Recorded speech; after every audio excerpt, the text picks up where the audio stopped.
Maya's hand knocked the phone across the white tablecloth, and a mechanical voice announced to the hushed restaurant that the billionaire's missing sister had been found alive after 15 years, complete with her phone number and Oakland address. Alexander Whitmore whispered Emily once before. His eyes rolled back and he collapsed forward onto the table, unconscious from the shock of impossible hope. Before we continue, don't forget to subscribe to the channel, like the video, and comment where in the world you're watching from. Let's go. Sometimes the most ordinary moments become the hinges upon which entire lives swing open. For Maya Chun, a 26-year-old waitress working the evening shift at the exclusive Riverside Manor restaurant, that moment arrived on a rain-soaked Thursday evening in the form of a simple mistake. For Alexander Whitmore, the billionaire CEO whose face graced the covers of financial magazines, it came disguised as a text message that would shatter the carefully constructed walls he'd built around his grief. She was just trying to make it through another shift without breaking down. He was just trying to survive another business dinner without thinking about the sister he'd lost 15 years ago. But fate, it seems, has a cruel sense of timing,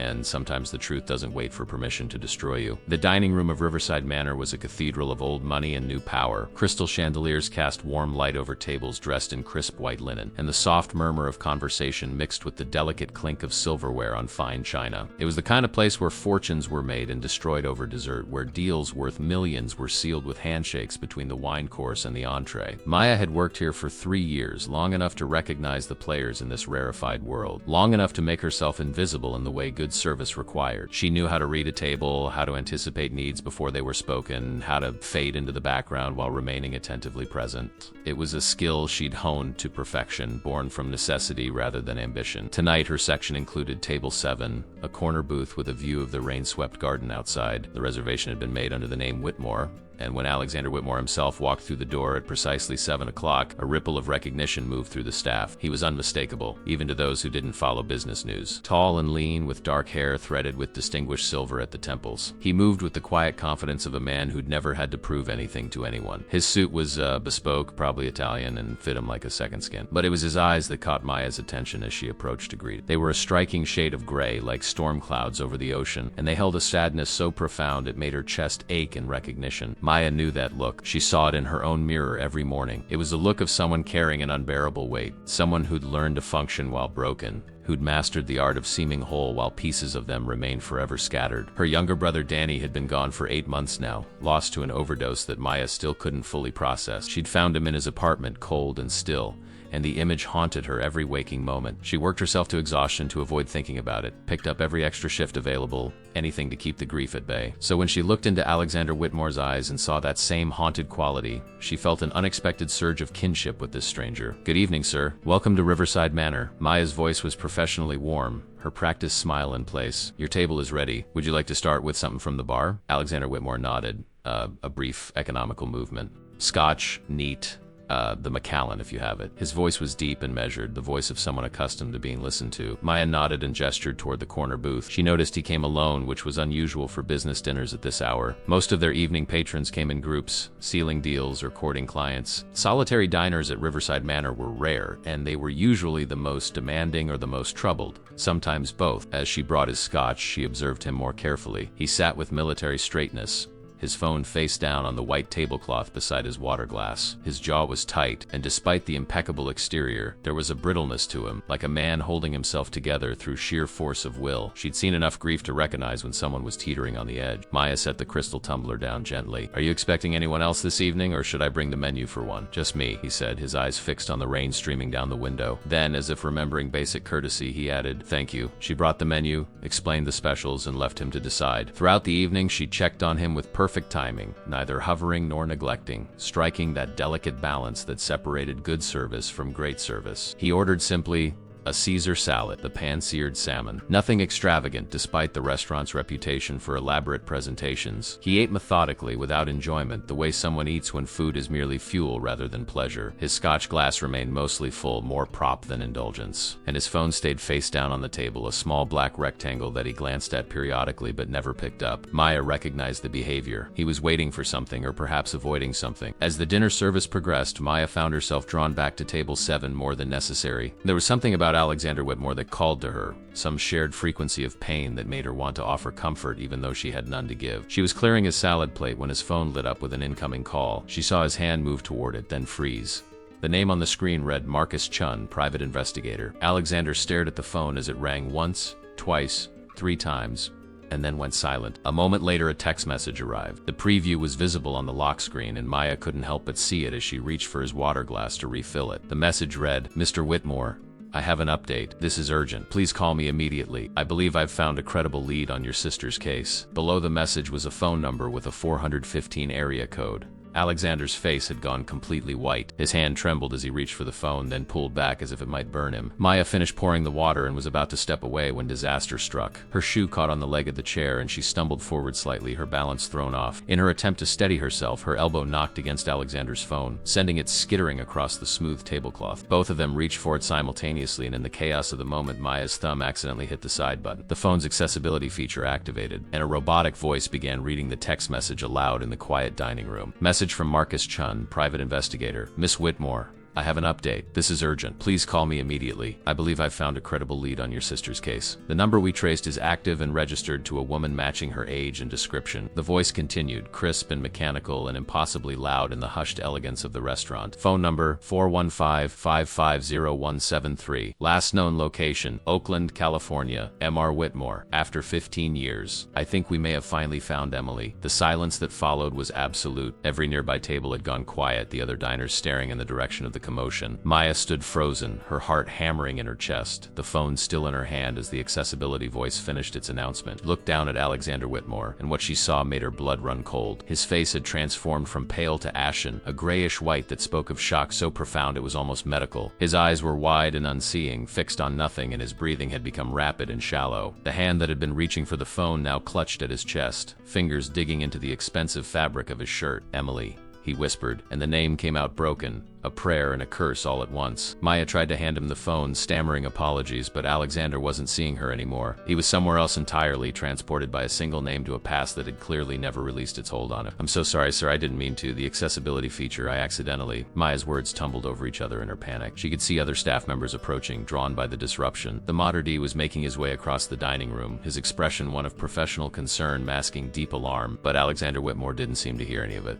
His breathing had become even more labored, and a fine sheen of sweat had broken out across his forehead. "Emily," he said again, louder this time, and then his eyes rolled back slightly. Maya watched in horror as he swayed in his seat. She dropped the phone onto the table and reached for him instinctively, her hands gripping his shoulders to steady him. "Sir, are you all right? Should I call for help?" His eyes focused on her face for one crystal clear moment, and in them she saw 15 years of anguish, of searching, of hoping against hope, all crystallizing into a single point of unbearable intensity. "My sister," he managed to say, his voice raw and desperate. "That number, that's my sister's number. She's alive. She's been alive this whole time." And then, as if the weight of that realization was simply too much for his body to bear, Alexander Whitmore's eyes fluttered closed, and he collapsed forward onto the table unconscious. Crystal water glass toppled and shattered, water spreading across the white linen in a dark stain that looked disturbingly like blood. Maya screamed for help, her hands still gripping his shoulders, trying to keep him from sliding out of the booth entirely. The restaurant erupted into controlled chaos.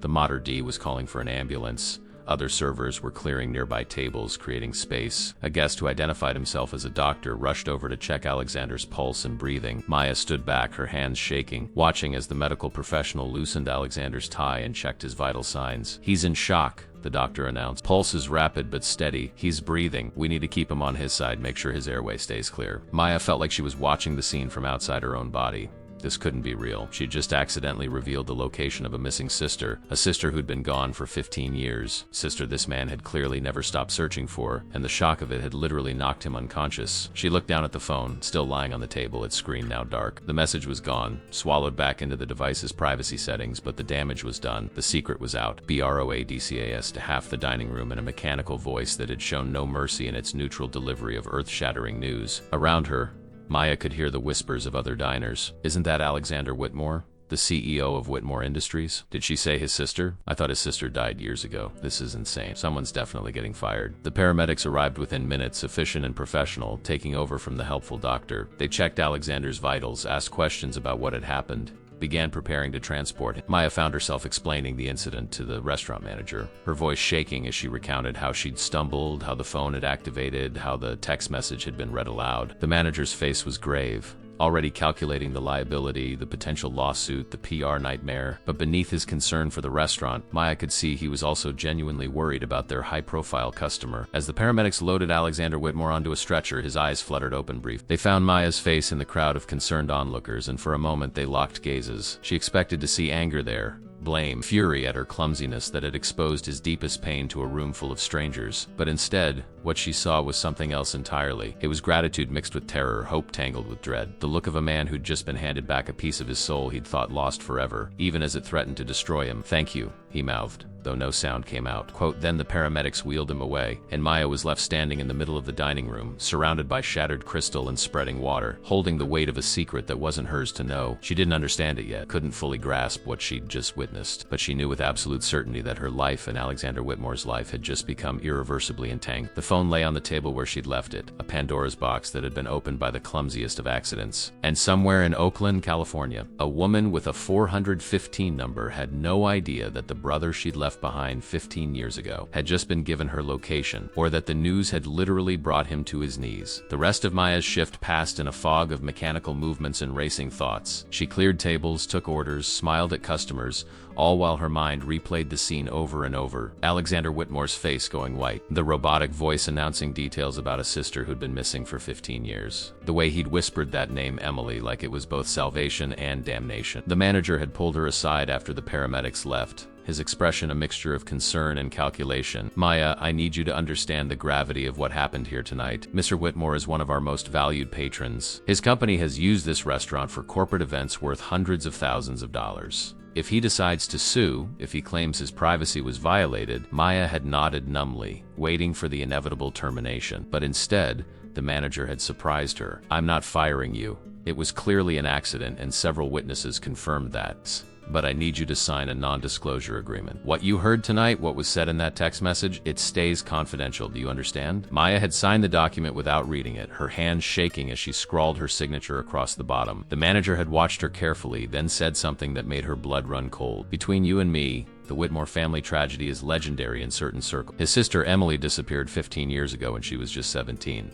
Some people think she ran away. Some think she's dead. Alexander Whitmore has spent millions searching for her. If that investigator really found her, if she's really alive, this could destroy him or save him. Either way, it's not our business." Maya had wanted to ask more questions, but the manager had already turned away, moving on to damage control with the other diners who'd witnessed the scene. She'd returned to her section, finished her tables, and counted her tips with hands that wouldn't stop trembling. The non-disclosure agreement sat like a stone in her pocket, but it couldn't stop her mind from churning through the implications of what she'd learned. When her shift finally ended at midnight, Maya walked out into the parking lot and sat in her ancient Honda Civic for 20 minutes, unable to turn the key. The rain had stopped, leaving the pavement slick and reflecting the amber glow of streetlights. She kept seeing Alexander Whitmore's face, that moment of recognition when he'd looked at her before the paramedics took him away. "Thank you," he'd mouthed. Why would he thank her? She'd humiliated him, exposed his private pain to a room full of strangers, triggered what appeared to be a complete breakdown. Unless he was thanking her for the information itself. Unless knowing his sister was alive, even in that terrible public moment, was worth any amount of embarrassment or shock. Maya understood that on a level that surprised her. If someone told her right now that Danny was alive, that his death had been a mistake, some administrative error, she would fall apart just like Alexander had. She would collapse under the weight of joy and relief so profound it would feel like dying. The difference was Danny really was dead. She'd seen his body. She'd identified him at the morgue. There was no investigator who would call with miraculous news. But Emily Whitmore apparently was alive somewhere in Oakland with a phone number that worked. A woman matching her age and description. After 15 years of searching, Alexander's nightmare might actually have an ending. Maya finally started the car and drove home to her cramped studio apartment in a neighborhood that was optimistically called up and coming, but was really just poor. She climbed the 3 flights of stairs, unlocked her door, and collapsed onto her threadbare couch. Sleep didn't come. Instead, she found herself doing what she'd promised herself she wouldn't do. She pulled out her phone and searched for Emily Whitmore. The results were immediate and extensive. Emily Whitmore, daughter of tech billionaire Richard Whitmore and philanthropist Caroline Whitmore, had disappeared on the night of June 15th, 15 years ago. She'd been 17 years old, a junior at an elite private school, beautiful and troubled according to the article. The circumstances of her disappearance were murky. Some reports suggested she'd run away after a fight with her parents. Others hinted at something darker,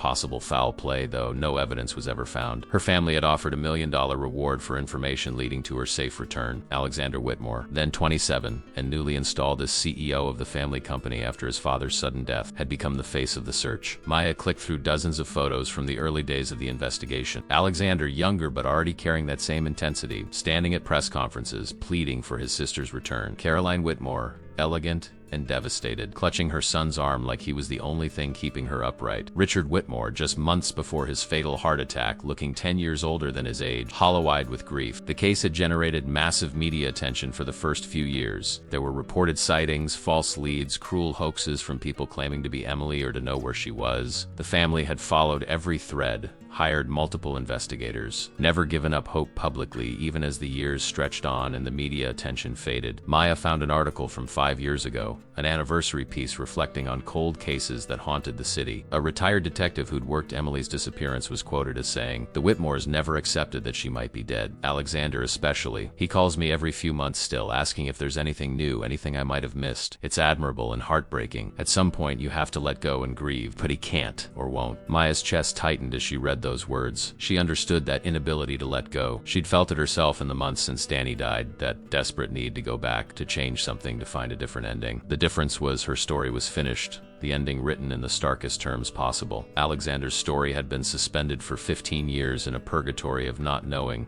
of hoping against hope, until tonight, when a text message had crashed through that suspension and brought him quite literally to his knees. She should let it go. She should forget everything she'd heard, honor the non-disclosure agreement she'd signed, go back to work tomorrow and pretend Alexander Whitmore was just another customer at table 7 who'd had a medical emergency. But Maya couldn't stop thinking about that phone number, 415-550-173. The accessibility voice had announced it with such clarity, burning it into her memory. Somewhere in Oakland, that number belonged to a woman who might be Emily Whitmore, a woman who'd been 17 years old 15 years ago, which would make her 32 now, the same age as Maya's older cousin Jessica, a woman who'd left behind a family that had spent millions in 15 years searching for her. Why would someone disappear like that? What could make a 17-year-old girl vanish and stay hidden for a decade and a half, even as her family's desperate search played out in newspapers and on television? Maya thought about her own brother, about the demons that had driven him to seek oblivion and drugs, the pain he'd been trying to escape. Maybe Emily had been running from her own demons. Maybe whatever she'd been fleeing was worse than the pain of leaving her family behind. Or maybe, and this thought made Maya's stomach turn, she hadn't left voluntarily at all.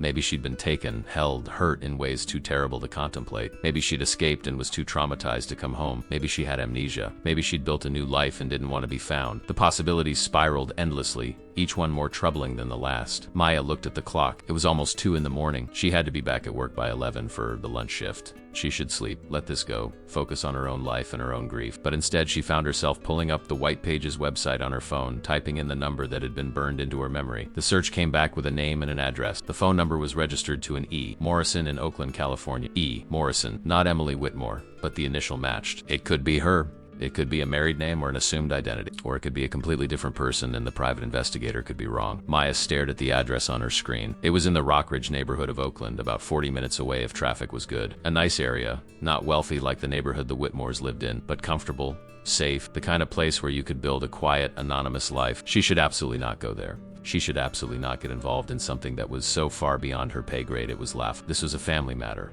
a private investigation, probably fraught with legal and emotional complications she couldn't begin to understand. The non-disclosure agreement she'd signed probably made even thinking about this a breach of contract. But Maya couldn't stop herself from saving the address in her phone. She told herself it was just information, just something to know. She wouldn't do anything with it. She would go to work, do her job, and forget she'd ever stumbled into Alexander Whitmore's private tragedy. Except she knew she was lying to herself. The next morning, Maya woke after 3 hours of fitful sleep, her mind still churning. She made coffee, stood under a scalding shower, and tried to wash away the feeling that she'd become entangled in something that would change everything. She almost succeeded in convincing herself to let it go. Then her phone rang. The number was unfamiliar, local but not one she recognized. She answered cautiously. "Hello, Miss Chun?" The voice on the other end was female, crisp and professional. "This is Sophia Reeves, Miss Alexander Whitmore's executive assistant. I'm calling regarding the incident at Riverside Manor last night." Maya's heart began to hammer. "Yes? Mr. Whitmore would like to speak with you. He's currently at St. Catherine's Hospital under observation, but he's insisted on seeing you as soon as possible. He asked me to convey that you're not in any trouble,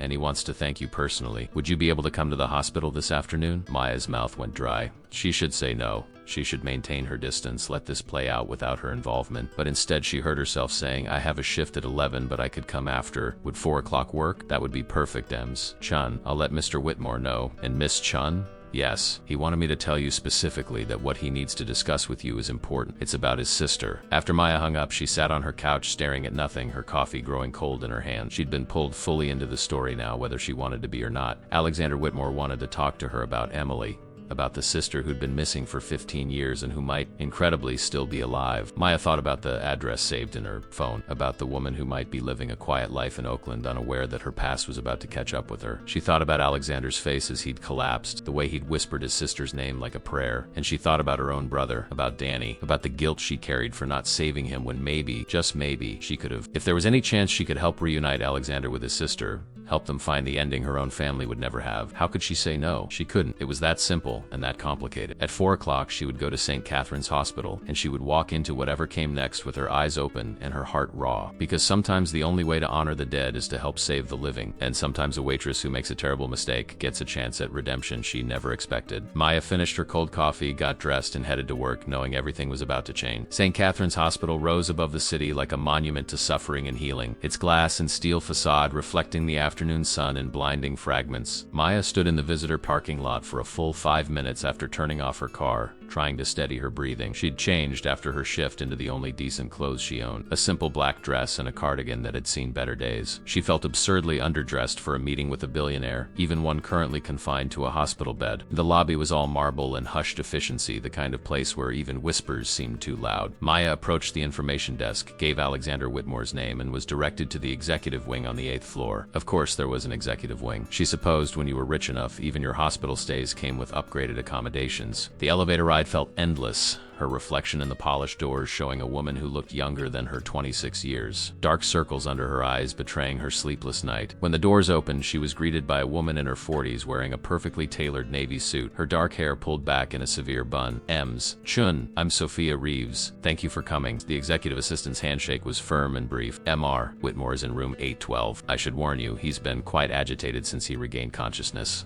The doctors want him to rest, but he's refused all sedatives until he speaks with you. Sophia led her down a hallway that looked more like a luxury hotel than a hospital, past doors that were closed and silent. They stopped outside room 812, and Sophia knocked once before opening the door. Mr. Whitmore, Miss Chun is here. The room beyond was spacious and filled with afternoon light from floor-to-ceiling windows. Medical equipment hummed quietly in the corner, but the space felt more like a well-appointed bedroom than a hospital. And in the bed, propped up against pillows and looking both exhausted and intensely alert, was Alexander Whitmore. He looked different in daylight without his armor of expensive suits and corporate confidence. He wore a hospital gown, an IV line snaking into his arm, and his dark hair was disheveled. But his eyes, those storm gray eyes, locked onto Maya with the same intensity she remembered from the restaurant. Miss Chun, he said, and his voice was hoarse. Thank you for coming. I wasn't sure you would. Sophia, could you give us some privacy? The assistant hesitated, clearly uncomfortable with leaving her boss alone with a stranger. Sir, the doctor said you shouldn't have any stressful conversations. Alexander's jaw tight. Sophia, please. I need to speak with Miss Chun alone. It's important. Sophia gave Maya a look that clearly said, if anything happens to him, you'll answer to me, then left, closing the door with a soft click. The silence that followed was heavy with unspoken things. Maya stood awkwardly near the door, not sure whether to sit or stay standing, not sure what to say. Alexander solved the problem by gesturing to the chair beside his bed. Please.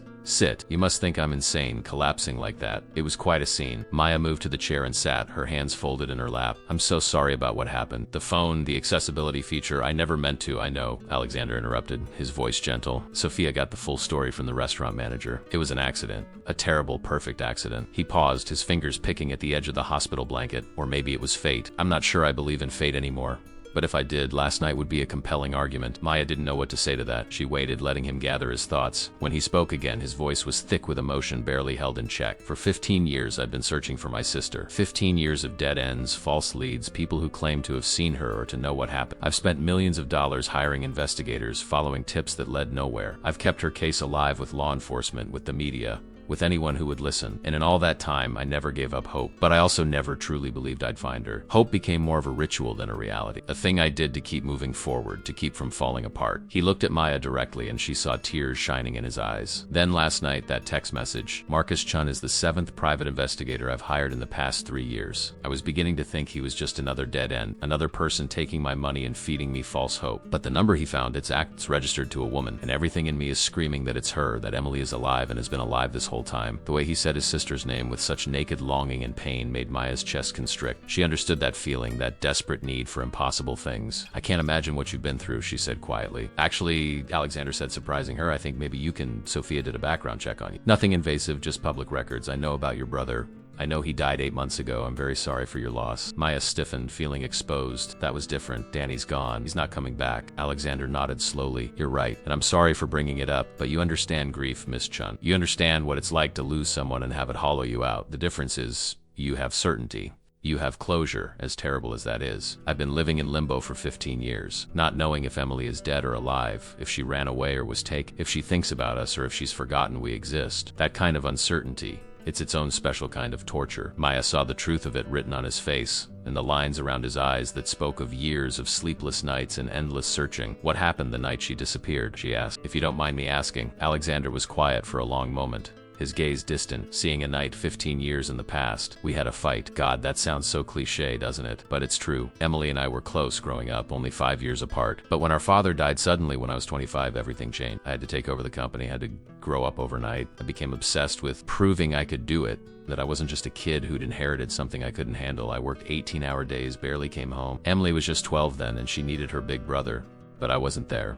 Not really. He stopped, swallowing hard. By the time she was 17, we'd grown apart. She'd fallen in with a different crowd, started acting out. My mother was at her wit's end. Emily was drinking, staying out all night. Her grades were tanking. I came home for dinner one night, determined to straighten her out, to lecture her about responsibility and wasting her potential. We got into a screaming match. I said terrible things. Told her she was selfish, that she was breaking our mother's heart, that she needed to grow up. She told me I wasn't her father and had no right to judge her. She said she hated me, hated all of us, hated the life we'd trapped her in. Then she ran out of the house, just grabbed her purse and ran. Alexander's voice broke. That was the last time I saw her. The last words I said to my sister were about how disappointed I was in her, and the last words she said to me were that she hated me. Maya felt tears prick her own eyes. The guilt in his voice was palpable, a living thing that had been eating at him for 15 years. Did anyone see her after that? Did she call anyone? Text anyone? Alexander nodded. One of her friends said Emily called her around 9 that night, said she was at a bus station and was getting out of town. She said she was tired of living in a cage, tired of everyone having expectations of her. She said she needed to disappear for a while. The friend tried to talk her out of it, but Emily hung up. That was the last anyone heard from her. We checked bus station footage, traced her credit cards, but after that night, it was like she vanished into thin air. No more card usage, no phone activity, nothing. Like she'd ceased to exist. The authorities thought she was a runaway at first. Rich kid rebelling, they'd say. She'll come home when she gets hungry, but days turned into weeks, weeks into months. We hired investigators, offered rewards, did everything we could think of. My mother never recovered. She died 3 years ago, and I think part of her just gave up. She spent 12 years hoping Emily would walk through the door, and she never did. Maya could see the weight of all that loss sitting on Alexander's shoulders, crushing him. And you never stopped looking. No, he said simply.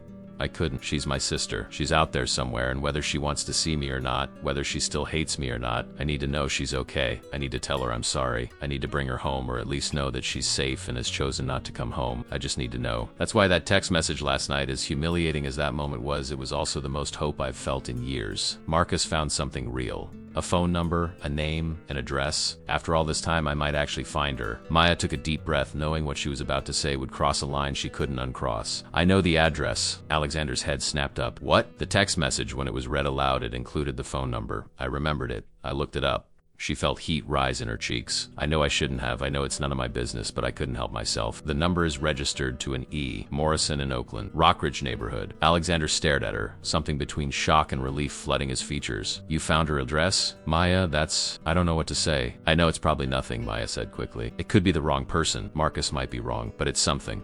It's more than you had yesterday. Alexander reached out suddenly, taking her hand in his. His grip was warm and desperate. Come with me. What? Come with me to Oakland. Help me find her. Maya tried to pull her hand back, but he held on. Mr. Whitmore, I can't. This is your family. Your private business. I've already intruded too much. Please, he said, and the plea in his voice was raw. I know it's asking too much. I know we're strangers, but you're the one who heard that message. You're the one who found the address. And honestly, I'm terrified. I've been searching for 15 years, and now that I might actually find her, I'm paralyzed. I don't know what to say to her. I don't know if she'd even want to see me. But you understand loss. You understand complicated grief. And maybe if Emily sees that I brought someone who isn't family, someone who isn't part of the world she ran from, maybe she'll be more willing to talk. It was the most illogical, emotionally driven argument Maya had ever heard. It made absolutely no sense. She had no business inserting herself into a family reunion 15 years in the making. She should say no, should walk away, should let Alexander Whitmore handle his own family drama. But when she looked at him, she didn't see a billionaire CEO. She saw a brother who'd spent 15 years drowning in guilt and desperate hope. She saw someone who needed help in a way that transcended money or status. And she thought about Danny, about all the ways she'd failed him, about the regret that ate at her every single day. Maybe she couldn't save her brother, but maybe, just maybe, she could help save someone else's sibling. Okay, she heard herself say. I'll come with you. When do we leave? Alexander discharged himself against medical advice 2 hours later. The doctors protested, citing his blood pressure and the risk of another shock-induced episode, but he was immovable. He signed the liability waivers with a steady hand, changed back into the clothes Sophia had brought from his penthouse, and walked out of St. Catherine's Hospital like a man on a mission. Maya waited in the lobby, second-guessing her decision with every passing minute. This was insane. She was a waitress about to drive to Oakland with a billionaire to potentially ambush his long-lost sister. What if Emily didn't want to be found? What if seeing Alexander triggered some terrible trauma? What if this whole thing was a massive mistake that would end in heartbreak or worse? But when Alexander emerged from the elevator looking pale but determined, she knew it was too late to back out. She'd made a promise, and Maya Chun, for all her flaws and struggles, kept her promises. Sophia was with him, her expression tight with disapproval. Whitmore, I really must protest this course of action. You should rest. Let Marcus handle the initial contact. Approach this through proper channels. Alexander cut her off gently but firmly. Sophia, I appreciate your concern, but I've waited 15 years.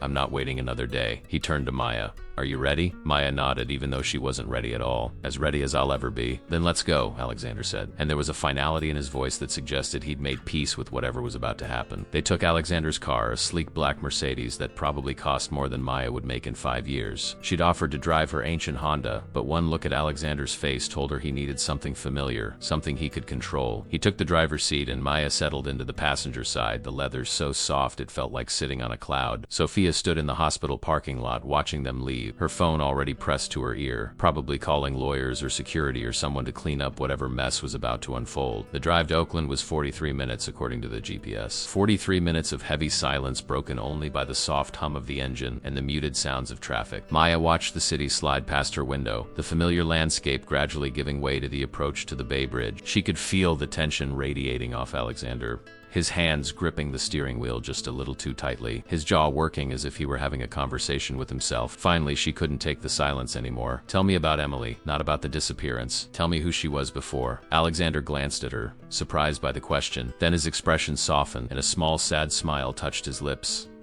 She was brilliant, creative in ways I could never be. I was always the practical one, good with numbers and strategy. Emily was the dreamer. She painted, wrote poetry, wanted to study art history, and travel the world. She had this way of seeing beauty in everything, even broken things, especially broken things. He paused, navigating through traffic. She used to drag me to museums when we were kids. I'd be bored out of my mind, but she could stand in front of a single painting for an hour just absorbing it. She'd tell me stories about the people in the portraits, make up entire lives for them. She had this incredible imagination. What changed? Maya asked gently. Life, I guess, Alexander said, his voice heavy. Our father's death changed everything. The company, the pressure, the expectations. My mother fell apart and I had to hold everything together. Emily got lost in the shuffle. She went from being this bright, creative kid to being angry and lost. I think she felt abandoned, like we'd all chosen money and status over her. And maybe she was right. Maybe we did. Maya thought about her own brother, about how Danny had gone from a happy kid to a teenager drowning in depression and anxiety, how she'd been too wrapped up in her own problems to see how far he was sinking. The parallels were uncomfortable. Do you think she ran away or was taken? She asked,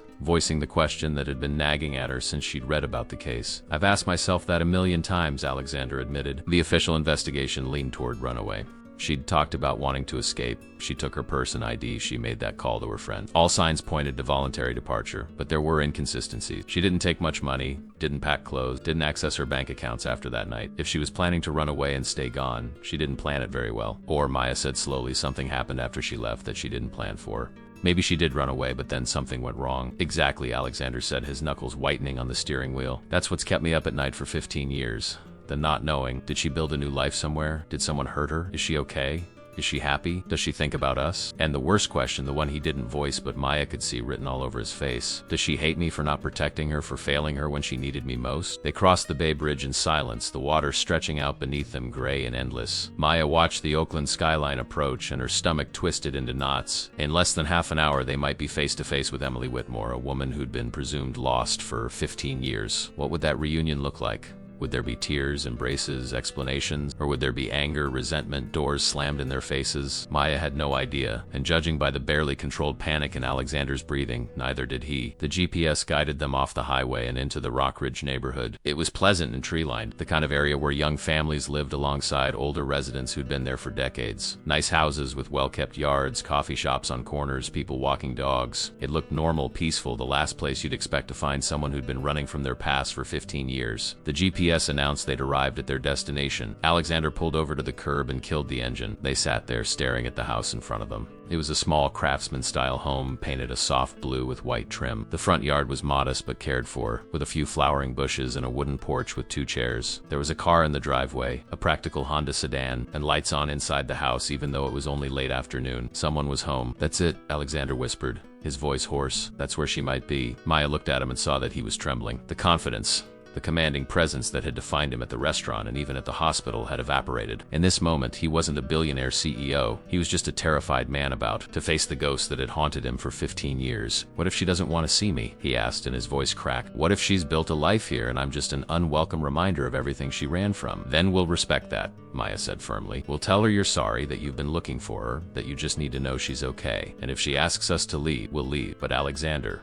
you have to try. You've come too far not to knock on that door." He looked at her, his storm gray eyes swimming with unshed tears. "I don't know if I can do this." "Yes, you can," Maya said, surprised by the strength in her own voice. "You've survived 15 years of not knowing. You can survive 5 minutes of finding out. Come on. I'll be right there with you." She opened her car door and stepped out onto the quiet street. The afternoon was cool, a breeze rustling through the trees, carrying the scent of jasmine from somewhere nearby. It was such an ordinary moment, such a normal day, and yet everything was about to change. Alexander got out of the car slowly, like a man walking to his own execution. They met at the front of the vehicle, and Maya did something she never would have imagined doing 24 hours ago. She reached out and took his hand. His fingers closed around hers, desperate and grateful. Together they walked up the path to the blue house. The wooden steps of the porch creaked under their weight. Maya could feel Alexander shaking beside her, could hear his labored breathing. She squeezed his hand once, a silent message of support, and then reached out and rang the doorbell. The chime echoed inside the house, musical and mundane. They waited. Seconds stretched into eternity. Maya's heart hammered against her ribs. Alexander had stopped breathing altogether. Then they heard footsteps, soft and approach. Someone was coming to the door. The lock clicked. The doorknob turned. The door swung open. And standing in the doorway, backlit by the warm light of the house behind her, was a woman. She was in her early 30s, with dark hair pulled back in a messy ponytail,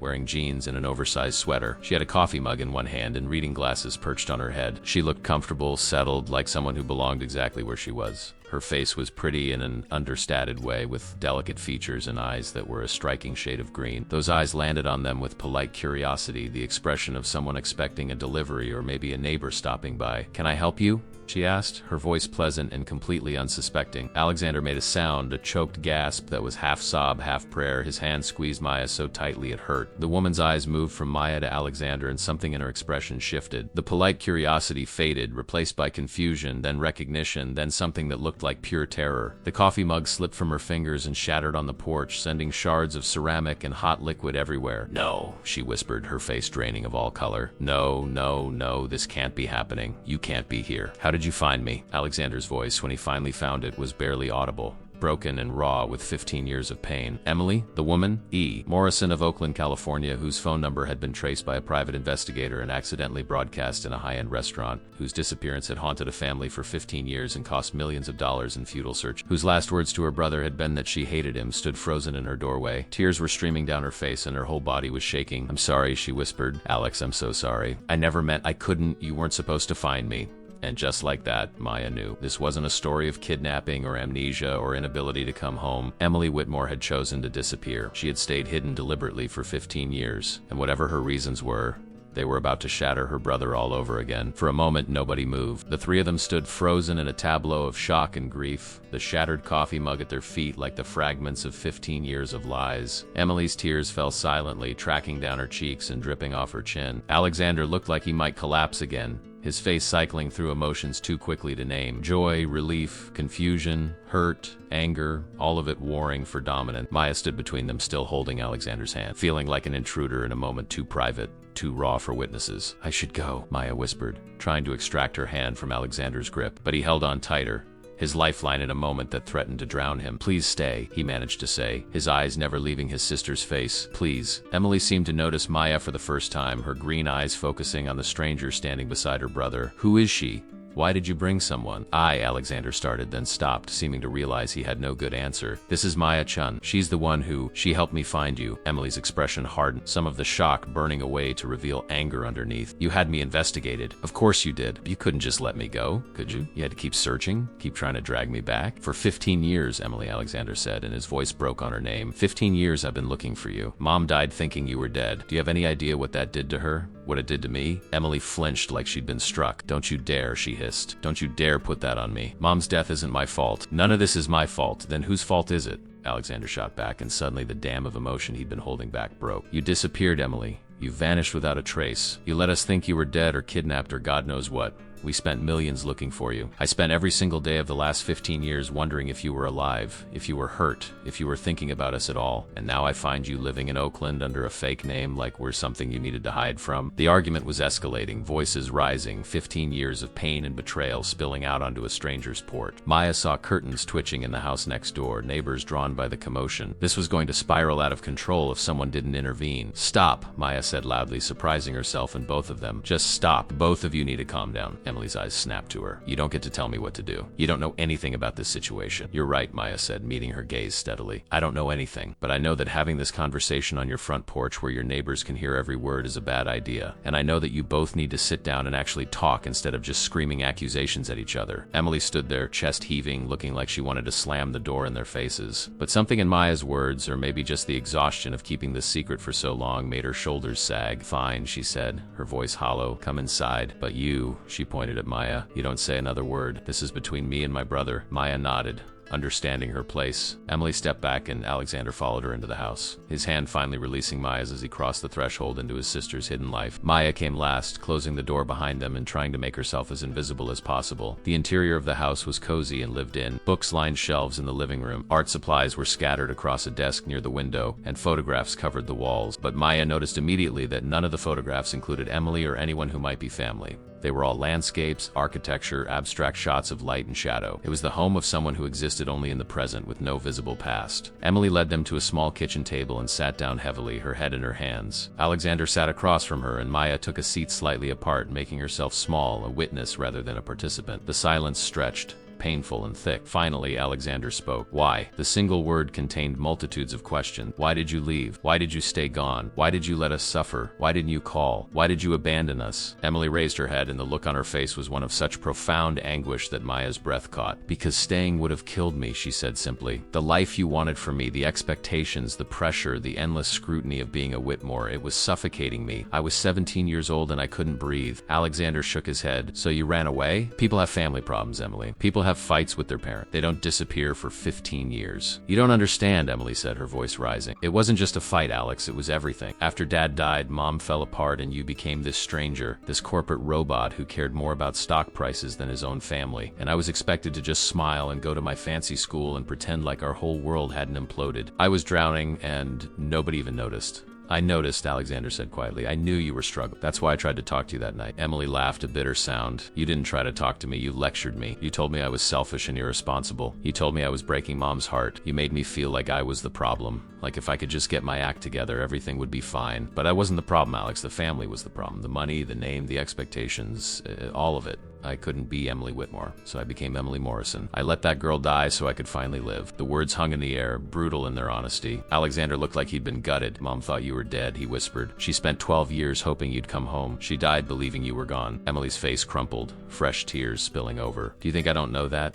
Do Do you think I don't carry that with me every single day? I wanted to call her so many times. I wanted to tell her I was okay, but I knew if I did, you'd find me, drag me back to that life, and I couldn't go back, Alex, I couldn't. Then you should have told us that, Alexander said, and his voice was shaking with rage and grief. You should have called and said you were alive but needed space. You could have let us know you were safe without telling us where you were. Do you have any idea what not knowing did to me? I've barely slept in 15 years. I've dated people and pushed them away because I was too broken to let anyone in. I've built an empire and it means nothing because the person I wanted to share it with was gone. You were my sister, Emily. You were the most important person in my world and you chose to let me dead. I chose to save myself, Emily shot back. I chose to survive. And I'm sorry that hurt you. I'm sorry it hurt Mom, but I'm not sorry I left. I would have died if I'd stayed, maybe not physically, but everything that made me me would have been crushed under the weight of being a Whitmore. I had to leave. And once I left, and once I'd been gone for months and then years, how could I come back? How could I face you after everything? So you just stayed hidden, Alec. You just let 15 years pass. You built a life here and you never once thought maybe your brother deserved to know you were alive. I thought about it every day, Emily said, her voice breaking. Every single day. But I was also terrified. Terrified you'd be angry. Terrified you'd try to control my life again. Terrified I'd lose everything I'd built. This life, Emily Morrison's life, it's mine.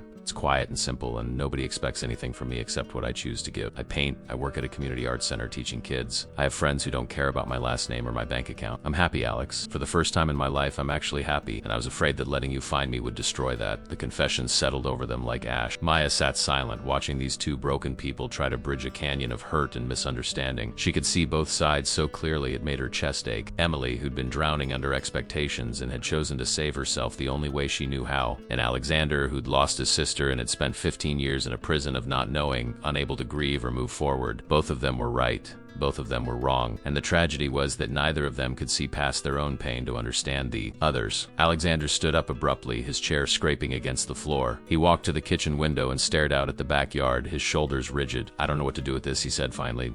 I don't know how to process the fact that my sister chose to let me suffer for 15 years so she could be happy. Emily stood too, wrapping her arms around herself. I didn't want you to suffer. I just wanted to breathe. Can't you understand that? I can understand wanting to escape, Alexander said, not turning around. What I can't understand is the cruelty of it, of letting us think the worst, of attending family therapy sessions where Mom blamed herself for your disappearance, of watching her waste away because she couldn't cope with losing you. You could have prevented that, Emily. One phone call, one letter, anything, but you chose not to. I was a kid, Emily said desperately. I was 17 years old and I was scared and I made a choice that seemed like the only option at the time. And then once I'd made it, I didn't know how to unmake it. The longer I stayed away, the harder it became to come back. Do you think it was easy? Do you think I didn't hate myself? I built a life on a lie, Alex.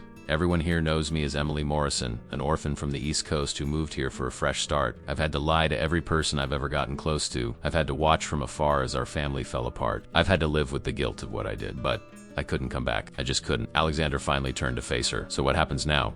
He asked. I found you. You can't put the genie back in the bottle. What do we do with this? Emily looked at him, and in her eyes was a desperate plea. You let me go. You walk out that door and you forget you found me. You tell people the lead was a dead end, that Morrison isn't your sister. You'll let me keep this life. Please, Alex. The request landed like a physical blow. Maya watched Alexander's face, saw the devastation settle over his features. You want me to pretend this never happened? He said slowly. You want me to go back to not knowing, now that I've seen you alive and well? Yes. Emily whispered. I need you to do that for me. For us. Alexander stared at his sister, this woman who'd once been his whole world, who'd become a ghost, and who was now asking him to make her a ghost again. The silence stretched unbearably, and then Alexander said the two words that would change everything. I can't. The two words fell into the room like stones into still water, sending ripples of consequence in all directions. Emily's face went from pleading to panicked, her eyes widening with something close to fear. You have to, she said, her voice climbing toward desperation. Alex, please. You have to let this go. If you tell people you found me, if you bring me back into that world, it will destroy everything I've built. My friends, my job, my life here, it all depends on me being Emily Morrison. If people find out I'm Emily Whitmore, the runaway heiress, the missing daughter, it's over. The media will descend on me. Every relationship I have will be poised by questions and suspicion. Please don't do this to me. Alexander's jaw was set, his expression harder than Maya had seen it. I spent 15 years searching for you, he said, his voice low and controlled but thrumming with emotion. 15 years of hoping and failing and getting back up to search again. I hired 7 different investigators. I followed hundreds of false leads. I've talked to psychics and con artists and desperate people who claim to have seen you. I put my life on hold, Emily. And now you want me to just forget I found you? You want me to go back to that life of not knowing, except now I'll be lying? Now I'll know exactly where you are and have to pretend I don't. That's not fair. Life isn't fair, Emily snapped back. You of all people should know that. Dad died when he was 52. Mom wasted away from grief. I had to disappear to stay sane. None of it is fair, Alex, but this is my life now. Mine, and you don't get to destroy it just because you found me. I'm not trying to destroy anything, Alexander said, and some of the hardness cracked, revealing the hurt beneath. I just want my sister back. I want to know you're okay. I want to be part of your life again. Is that really so terrible? Emily's expression softened slightly, but the fear remained. You don't understand what you're asking. Being part of my life means respecting the boundaries I've set. It means accepting that I'm not Emily Whitmore anymore. It means not telling anyone you found me. Can you do that? Can you really keep this secret? Alexander looked at her for a long moment, and Maya could see the war playing out behind his eyes. He wanted to say yes. He wanted to promise whatever it took to keep his sister in his life. But he was also a man who'd built an empire on ruthless honesty, on never compromising his principles. And this was asking him to lie to everyone, to carry a secret that would eat at him every day. I don't know, he admitted finally, and the honesty seemed to pain him. I don't know if I can do that. There are people who deserve to know. Aunt Margaret, she still asks about you. And what about the foundation Mom started in your name? What about all the resources we've poured into missing persons organizations because of you? Don't I owe those people the truth? Emily's face hardened again. You owe me your silence. That's what you owe me. I'm alive, I'm safe, I'm happy. Isn't that enough? For you, maybe, Alexander said, but not for me. Not for the people who loved you and grieved for you. The standoff was brutal to watch. Maya had stayed silent, true to her promise, but she could feel the situation spiraling toward a breaking point. These two people loved each other desperately. That much was clear. But they were speaking different languages, operating from completely incompatible frameworks of what they owed each other and the world. She knew she should stay quiet, but she also knew that sometimes the only way to break a deadlock was for an outsider to speak truth that neither party wanted to hear. Can I say something? Maya asked quietly. Both siblings turned to look at her, and for a moment she saw matching expressions of irritation, as if they'd both forgotten she was there. Emily shook her head. I thought I told you to stay out of this. You did, Maya acknowledged, and I will if you want me to. But I think you're both so focused on your own pain that you can't see what you're doing to each other. And I think maybe someone who isn't emotionally invested needs to point that out. Alexander gestured toward her. Let her speak. Emily's jaw clenched, but she didn't object further. Maya took a breath, trying to organize thoughts that felt too big and tangled for words. I lost my brother 8 months ago, she began. He died of an overdose. For months before that, he was struggling, and I didn't see it. I was too busy with my own problem, too caught up in my own life to notice that he was drowning. When he died, I was left with this unbearable guilt. All these what-ifs. What if I'd paid more attention? What if I'd reached out more? What if I'd been a better sister? She looked at Emily. You're alive. You're sitting here, breathing, talking. Your brother has something I will never have again, which is a chance. A chance to rebuild a relationship, to make new memories, to fix what's broken. And you're asking him to throw that away, to pretend it doesn't exist because you're afraid of being uncomfortable. Then she turned to Alexander. And you're so focused on what you lost and what you deserve that you can't see what your sister is trying to tell you. She left because she was suffocating. And now you want to bring her back into a world that almost killed her, and you're calling it love. But love isn't possession, Mr. Whitmore. It's not about what you need. It's about what's best for the person you love, even if that's painful for you. The words hung in the air, and Maya felt suddenly exposed, vulnerable. She'd overstepped massively. She'd injected her own grief into someone else's family drama. But she'd also spoken a truth that needed saying, and she wouldn't take it back. Emily was the first to break the silence. Her voice was softer. Some of the defensiveness melted away. You're right, she said quietly. I am being selfish. I do have something you don't, something precious. I have a second chance with my brother, and I'm throwing it away because I'm scared. She looked at Alexander, and tears welled in her eyes again. I'm so sorry, Alex. I'm sorry for leaving the way I did. I'm sorry for staying away so long. I'm sorry for what I put you through, what I put Mom through. You have every right to be angry with me. You have every right to want to tell the world you found. But I'm asking you, I'm begging you, please don't. Not because you don't deserve closure, but because I'm not ready. I'm not ready to face what I ran from. Alexander's face was a map of conflicting emotions. Maya could see him wrestling with it, trying to find a path forward that didn't require him to sacrifice either his principles or his sister. Finally, he spoke. What if we compromise? Emily looked wary. What kind of compromise? I won't tell anyone I found you. Not yet. But I need to be part of your life, Emily. I need to know you, to rebuild what we lost. And at some point, when you're ready, we tell the truth. Not to the media, not to the world, but to the people who deserve to know. Aunt Margaret, Uncle Robert, the investigators I hired who genuinely cared about finding you. Can you agree to that? Emily bit her lip, considering. How long do I have to get ready? Alexander shook his head. I don't know. I can't put a timeline on it. But I need you to promise me that you won't disappear again, that you'll let me be your brother, even if it's in secret for now. That's the deal. Take it or leave it. The ultimatum was clear. Emily could have her secret life, but not in isolation. She could have her brother back, but she'd have to let him in, really let him. And eventually she'd have to face her past. It wasn't even a good solution. But it was the only solution that gave them both something they needed. Emily looked at Maya as if seeking guidance. Maya just nodded slightly. It was the best offer she was going to get. Okay, Emily said finally. Okay, I agree. But Alex, you have to understand, this life I've built, it's fragile. If you come charging in like you always do, trying to fix everything and control everything, you'll break it, and you'll break me. You have to let me set the pace. You have to respect my boundaries. I can do that, Alexander said, though Maya wondered if he really could. He was a man used to getting what he wanted, when he wanted it. Learning to move at someone else's speed would be a challenge for him, but she also saw the determination in his eyes. He would try. For his sister, he would try. Emily stood up and walked over to where Alexander stood by the window. For a moment, they just looked at each other. Two people separated by 15 years in an ocean of hurt. Then Emily reached out and put her arms around her brother. Alexander stood rigid for a heartbeat, and then he collapsed into the embrace, his arms wrapping around her so tightly it looked like he'd never let go. He was crying, silent tears streaming down his face, his shoulders shaking. Emily cried too, holding on to him like a drowning person holds a lifeline. I missed you, Alexander choked out. God, Emily, I missed you so much. I missed you too, Emily whispered into his shoulder. Every single day I missed you.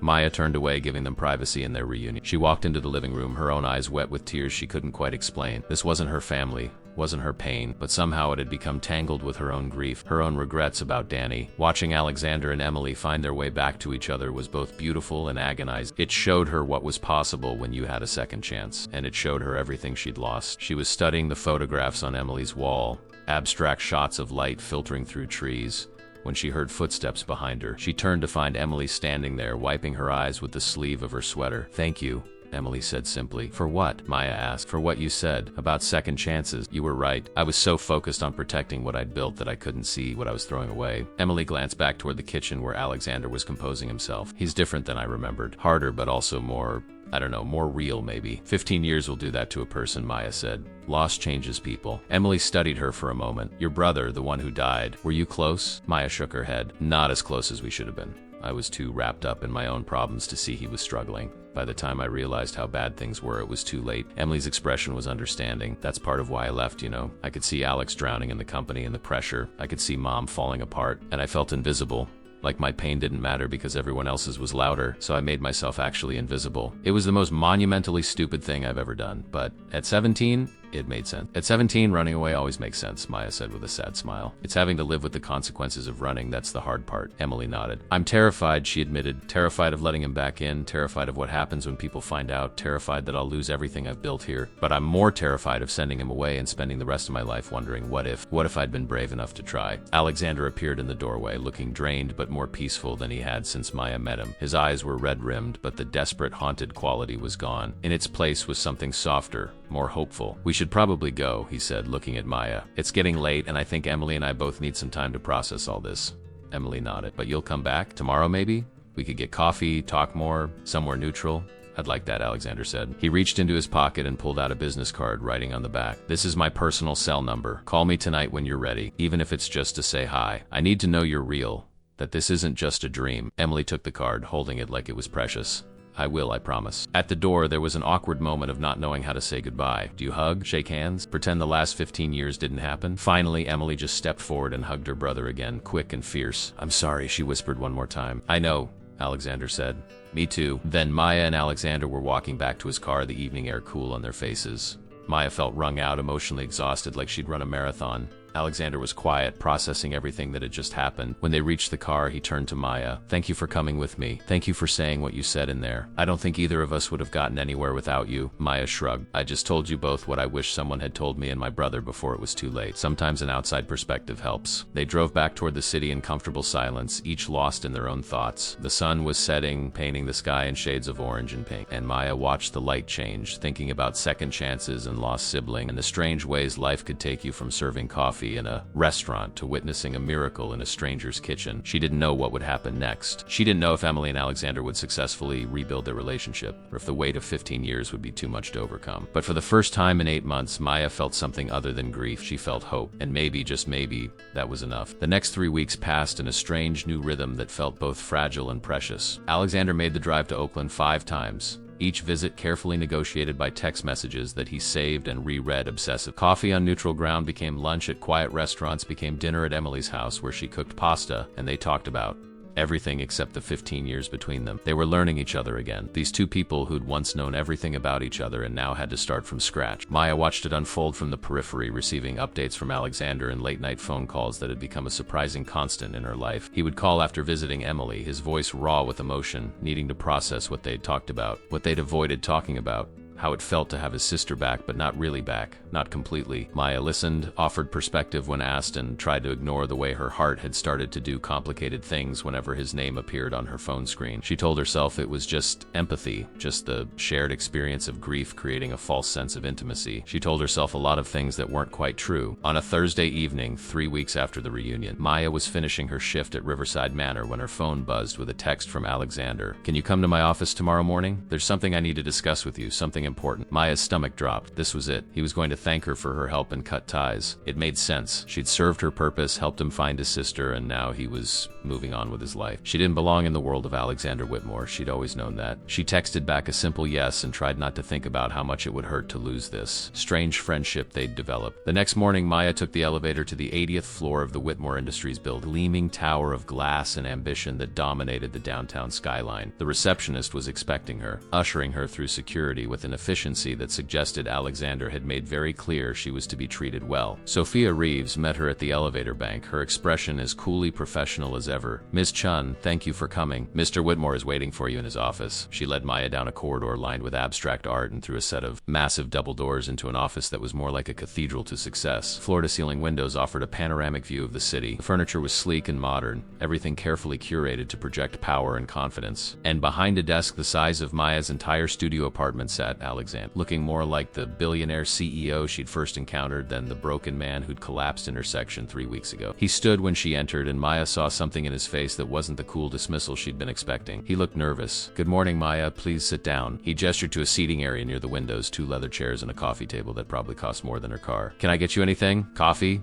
Tea?" "I'm fine," Maya said, settling into one of the chairs and trying not to feel completely out of place. Alexander sat across from her, and for a moment he just looked at her, as if trying to find the right words. "I want to start by saying thank you," he began, "for everything you've done these past few weeks, for finding Emily's address, for coming with me that first day, for helping us navigate that initial conversation. I don't think either of us would have gotten through it without you." Maya nodded, waiting for the but that she knew was coming. "You're welcome. I'm glad I could help." Alexander leaned forward, his hands clasped between his knees. "The thing is, I don't want your help to end here. Emily and I are rebuilding our relationship, but it's complicated. There's so much history, so much pain between us. You've become, I don't know how to explain it. You've become this safe, neutral presence that makes it easier for both of us to be honest." Emily actually suggested this, what I'm about to propose. Maya felt her heart rate pick up. "Suggested what?" "I want to hire you," Alexander said. "Sure." "Not as a waitress, as a sort of, I don't know what the title would be, a facilitator maybe? Someone who can be there when Emily and I meet, who can help us navigate difficult conversations, who can provide perspective when we get stuck in our own patterns. She's more comfortable talking when you're there, and honestly, so am I." Maya stared at him. "You want to hire me to what, mediate family therapy sessions?" Alexander smiled slightly. "When you put it like that, it sounds absurd, but essentially, yes. I know it's an unusual request, but Emily and I are trying to do something incredibly difficult, and having someone there who understands grief, who isn't part of our family history, it helps, and I'm prepared to pay you very well for your time." "How much?" Maya asked, then immediately felt crass for asking. Alexander named a figure that made her head spin. It was more than she made in 6 months at the restaurant. For part-time work, just being present at meetings with his sister a few times a week, it was absurd.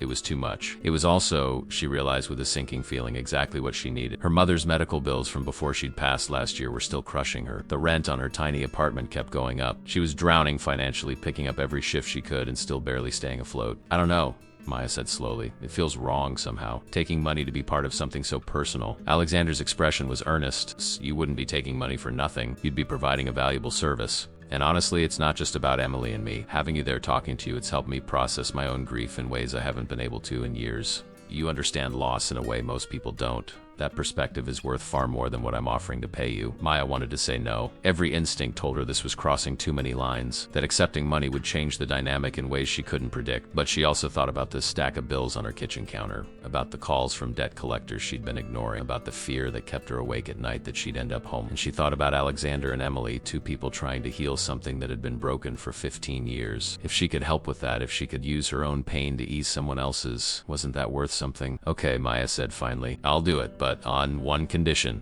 Alexander raised an eyebrow. "Name it." "If at any point either you or Emily feels like I'm in the way, like my presence is making things harder instead of easier, you tell me, and I walk away, no hard feelings. Deal?" Alexander said, and the relief on his face was palpable. Thank you, Maya. You have no idea how much this means to me. They shook hands, and Maya tried to ignore the way her skin tingled where his fingers touched hers. This was a business arrangement, she told herself. A job, nothing more. But as she left his office and rode the elevator back down to street level, she couldn't shake the feeling that she'd just agreed to something that would change her life in ways she couldn't begin to predict. The arrangement started simply enough. Maya would meet Alexander and Emily once or twice a week, usually for coffee, or she'd sit with them, occasionally ask questions or offer observations, mostly just be present as they slowly, painfully rebuilt their relationship. At first it was awkward, all three of them hyper-aware of the strangeness of the situation, but gradually as the weeks passed, it began to feel almost natural. Emily opened up about her life in Oakland, about the art center where she worked teaching painting to underprivileged kids, about the small circle of friends who knew her as Emily Morrison and had no idea about her past. Alexander talked about the company, about the pressure of living up to his father's legacy, about the loneliness of being at the top with no one to share it with, and Maya, almost against her will, found herself sharing too. She talked about Danny, about the guilt that still haunted her, about the ways grief had hollowed her out and slowly, incrementally, was letting her fill back up with something like hope. During their fourth meeting at a quiet cafe in Berkeley, Emily looked at Maya with sudden intensity. Can I ask you something personal? Sure, Maya said, stirring sugar into her coffee. Do you resent me? The question caught Maya off guard. Resent you? Why would I resent you? Because you'd give anything to have your brother back, Emily said quietly. And I had the chance to be with mine, to never put him through the pain of losing me, and I chose to stay away. I chose my own comfort over his grief. Doesn't that make you angry? Maya was quiet for a moment, considering the question honestly. At first, maybe it did a little, she admitted. When I first learned your story, part of me was angry that you had this chance and you wasted it. But then I got to know you, got to understand why you left, and I realized something important. My brother didn't choose to leave me. Danny was sick, struggling with demons I couldn't see or fight for him. He didn't want to die. He just wanted the pain to stop. Emily met Maya's eyes, and Maya saw tears gathering there. You chose to live, Emily. You chose to save yourself when staying would have destroyed you. That's not the same thing as what happened to Danny. And honestly, I think if my brother had been able to make that choice, to walk away from his pain and build a life somewhere else, I would have wanted him to. Even if it meant I never saw him again, even if it broke my heart, because at least he'd be alive. The words hung in the air, and Alexander reached across the table to take his sister's hand. Emily was crying openly now, but they weren't just tears of sadness. They were tears of release, of a burden being lifted. Alexander's eyes were wet too. Thank you, Emily whispered to Maya. Thank you for understanding. Maya nodded, her own throat tight with emotion. She hadn't known she needed to say those words until they came out, hadn't known she needed to forgive Emily for the choice she'd made, because in forgiving Emily, she was somehow forgiving herself for all the ways she'd failed her brother. After that conversation, something shifted. The three of them became more than just a billionaire, his lost sister, and the mediator he'd hired. They became something like friends. Emily invited Maya to her art studio, showed her paintings she'd never shown anyone, talked about her dreams of one day having a real gallery show under her real name. Alexander took them both to dinner at restaurants where he was treated like royalty, and Maya watched him slowly learn to relax, to laugh, to be something other than the CEO who carried the weight of the world. And Maya, who'd spent months feeling like she was just going through the motions of living, found herself looking forward to these conversations, to the strange little family they were building from broken pieces. But underneath the growing closeness, there was a tension building, a question that nobody wanted to ask, but that hung over every conversation like a storm cloud. How long could this last? How long could Emily stay hidden before someone found out? How long before Alexander's conscience demanded he tell the truth to the people who deserved to know? How long before the fragile peace they'd built came crashing down? The answer came on a Tuesday afternoon when Maya's phone rang with a call from Alexander. His voice was tight with barely controlled panic. Maya, we have a problem. Marcus Chun, the investigator who found Emily, he's threatening to go public. He says I owe him money, that I've been stringing him along. He's giving me 24 hours to pay him double his fee, or he's selling Emily's story to the media. Everything they'd built, all the careful secrecy and slow healing, was about to be exposed. And Maya, sitting in her tiny apartment with Alexander's panicked voice in her ear, realized that the real test was just beginning. Within 2 hours, the three of them were gathered in Emily's living, the afternoon light streaming through the windows, doing nothing to dispel the tension that hung thick in the air. Emily sat on her couch, her face pale and her hands trembling as she clutched a mug of tea she wasn't drinking. Alexander paced like a caged animal, his phone in his hand, checking it obsessively for messages from Marcus Chun. Maya sat in the armchair, trying to think clearly while her mind raced with implications and possibilities. This was exactly what Emily had feared, the scenario that had kept her hidden for 15 years. Her secret was about to be ripped away, not on her terms, but by a mercenary investigator looking for a payday. The injustice of it burned in Maya's chest. Alexander stopped pacing and turned to face his sister. I'll pay him. Double, triple, whatever he wants. I'll make him sign an ironclad non-disclosure agreement. We can make this go away. Emily shook her head, and Maya saw something unexpected in her expression. Not fear, but resignation mixed with something that might have been relief. No, Emily said quietly. No more paying people off, no more secrets. Alex, this was always going to happen eventually. We were fooling ourselves thinking we could keep this hidden forever. You can't mean that, Alexander said, his voice sharp with panic. Emily, if this goes public, every detail of your life will be dissected. The media will camp outside your house. Your friends will find out you've been lying to them for 15 years. Your job, your privacy, everything you've built, it'll be destroyed. I know, Emily said, and tears were sliding down her cheeks. Believe me, I know. But the alternative is what? Paying this man to keep quiet, then paying the next person who finds out and the next? Living in constant fear that someone will expose me? She looked at her brother and her voice broke. I'm so tired, Alex. I'm tired of lying. I'm tired of being Emily Morrison, this fake person I created. I'm tired of looking over my shoulder. Maybe it's time to just stop running. Maya watched Alexander's face cycle through emotions, denial and anger and desperation, all fighting for dominance. You don't have to decide right now, he said, but his voice lacked conviction. We have 24 hours. Let me think. Let me find another way. There is no other way, Emily said, and now there was strength in her voice under the tears. There's only forward. And maybe it's time for me to be Emily Whitmore again. Not the scared 17-year-old who ran away, but the woman I am now on my terms. The silence that followed was heavy with the weight of what she was proposing. Coming out of hiding meant facing everything she'd run from, but it also meant freedom from the constant fear of discovery. It meant no more lies, no more looking over her shoulder, no more dividing her life into before and after. Alexander sank onto the couch beside his sister, his head in his hand. I'm supposed to protect you, he said, his voice muffled. That's what big brothers do. They protect their sisters, and I failed at that 15 years ago. I let you get so desperate that running away seemed like your only option. I can't fail you again, Emily. Emily put her hand on his shoulder. You're not failing me, giving me a choice. For the first time in 15 years, I get to choose how my story is told. That's not failure, Alex. That's letting me be an adult who makes her own decision. Maya had been quiet, but now she spoke, an idea forming. What if you don't just react to Marcus Chan's threat? What if you get ahead of it? Both siblings looked at her. What do you mean? Alexander asked. I mean, what if Emily decides to go public, but not because she's being blackmailed? What if she tells her story herself, in her own words, before Marcus Chan can sell a sensationalized version to tabloid? Maya leaned forward, the idea gaining momentum in her mind. You write a statement. You explain why you left, what you've been doing, why you're coming forward now. You control the narrative instead of letting it control you. Alexander was shaking his head. The media circus would be insane. Every news outlet would want interviews, photo ops, the whole degrading spectacle. That's why you don't give them the circus, Maya countered. You release one statement, do one carefully controlled interview with a journalist you trust, and then you go silent. You don't engage with the frenzy. You say your piece and then you live your life. People will talk for a while, but eventually they'll move on to the next story. They always do. Emily was listening intently, and Maya could see her mind working through the implications. What about my friends here? My job? The people who know me as Emily Morrison? They're gonna feel betrayed. You'll tell them the truth before it goes public, Maya said gently. You sit down with each person who matters to you and you explain. Yes, they'll be hurt that you lied, but they'll also understand if you give them the chance. And the ones who really care about you, they'll stand by you. Emily looked at Alexander. What do you think? Alexander was quiet for a long moment, and Maya could see him wrestling with his protective instincts versus his sister's autonomy. Finally, he spoke. I think Maya's right. I think if we're going to do this, we do it on our terms. But Emily, are you sure? Once we take this step, there's no going back. You'll be Emily Whitmore again, for better or worse. Emily took a shaky breath. I've been in hiding for 15 years. Maybe it's time to stop hiding. Maybe it's time to show the world who Emily Whitmore really became. The decision made, they moved into planning mode. Alexander called his communications director, a sharp woman named Rachel, who'd handled crisis management for the company before. Within an hour, she was at Emily's house with a laptop and a strategic plan. Rachel listened to the full story without judgment, taking notes and occasionally asking clarifying questions. When Emily finished explaining, Rachel sat back and assessed her with professional interest. This is actually an incredible story, Rachel said. Young woman suffocating under family expectations, runs away to find herself and builds a meaningful life helping others. 15 years later, she's ready to integrate her past and present. It's not a scandal, Emma. A human story about survival and growth. But it has to be told right. She outlined a plan. They would draft a personal statement from Emily, heartfelt and honest. They would arrange an exclusive interview with a respected journalist, someone known for sensitive human interest stories rather than gotcha journalism. They would prepare statements for Whitmore Industries and the art center where Emily worked, and they would do it all within the next 48 hours before Marcus Chun could sell his story. Emily would tell her friends and colleagues first, giving them the courtesy of hearing the truth from her directly. As Rachel typed up talking points and media strategies, Maya watched Emily's face. She expected to see fear, panic, regret. Instead, she saw something surprising.